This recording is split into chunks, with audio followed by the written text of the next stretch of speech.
আসসালামু আলাইকুম ওয়া রাহমাতুল্লাহি ওয়া বারাকাতুহু।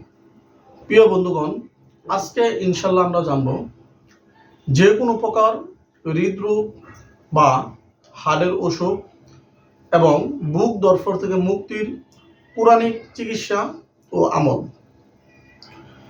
মহান আল্লাহ রাব্বুল আলামিন পবিত্র কোরআনের সূরা বনী ইসরাঈলের ৮২ নং আয়াতে ঘোষণা করেন, ওয়া নুনাজ্জিলু মিনাল কুরআনি মা হুয়া শিফাউ ওয়া রাহমাতুল লিল মুমিনিন। আল্লাহ রাব্বুল আলামিন এই আয়াতে কারিমে বলেন, আমি পবিত্র কোরআনকে নাজিল করেছি মুমিনদের রোগের সেবা হিসেবে, রোগের প্রতিকার হিসেবে, রোগের আরোগ্য হিসেবে।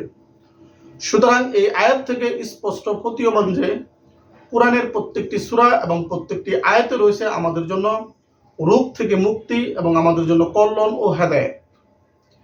ইনশাআল্লাহ আমরা এই আমলটি করব সকলেই। আমাদের যাদের হাড়ের অসুখ রয়েছে এই আমলটি দিনে অন্তত কমপক্ষে আমরা 3 বার করব, সকালে, দুপুরে এবং রাতে ঘুমানোর আগে। তবে এই আমলটি করার জন্য আমাদেরকে প্রথমে উত্তম রূপে ওযু করে নিতে হবে।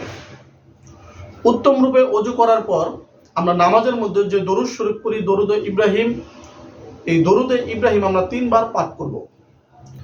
3 বার পাঠ করার পরে আমরা পবিত্র কোরআনের সূরা রাত এর ২৮ নং আয়াতটি ইনশাআল্লাহ আমরা কমপক্ষে 11 বার পড়ব।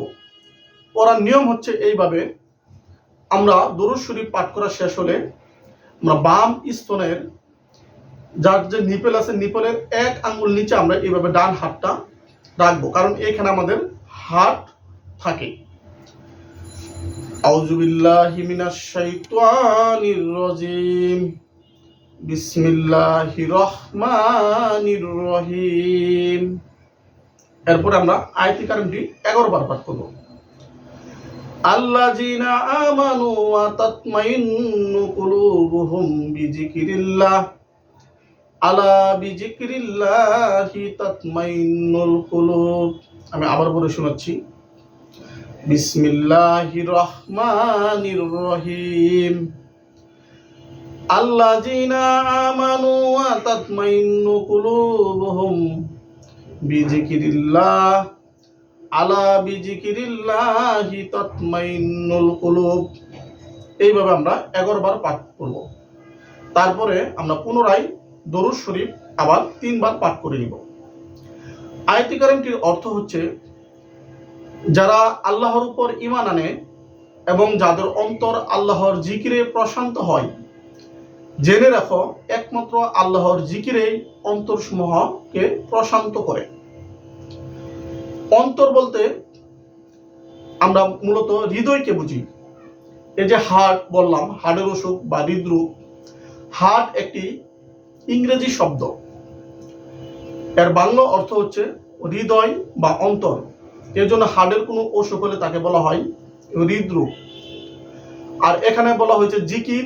এই আয়াতে কারিমে জিকির শব্দের অর্থ হচ্ছে স্মরণ করা, আর সর্বশ্রেষ্ঠ জিকির হচ্ছে লা ইলাহা ইল্লাল্লাহ। এই জন্য আমাদের যাদের হার্টের বা হৃদরোগ রয়েছে বা বুক ধড়ফড় করে, আমরা এই আমলটি দিনে কমপক্ষে 3 বার করব এবং আমরা বেশি বেশি করে জিকির করব। ইনশাআল্লাহ আল্লাহ রাব্বুল আলামিন এই আমলের মাধ্যমে আমাদেরকে হৃদরোগ বা হার্টের যে কোনো অসুখ থেকে আল্লাহ রাব্বুল আলামিন আমাদেরকে মুক্তি দান করবেন। এটি অত্যন্ত পরীক্ষিত আমল। আমি যাদেরকে ইনশাআল্লাহ এই আমলটি দিয়েছি, আলহামদুলিল্লাহ তারা প্রত্যেকে ইনশাআল্লাহ আল্লাহর অশেষ রহমতে সফলকাম হয়েছে। তাই আমি আপনাদেরকে অনুরোধ করব, এই ইসলামিক আমলটি বেশি বেশি করে শেয়ার করবেন, সকলের কাছে যেন এই ভিডিওটি পৌঁছে যায় এবং যাদের হৃদরোগ রয়েছে, হার্টের অসুখ রয়েছে, তারা যেন এই আমলটি করে রোগ থেকে মুক্তি পায়। সর্বশেষে সকলের সুস্থতা কামনা করছি। আসসালামু আলাইকুম ওয়া রাহমাতুল্লাহি ওয়া বারাকাতুহু।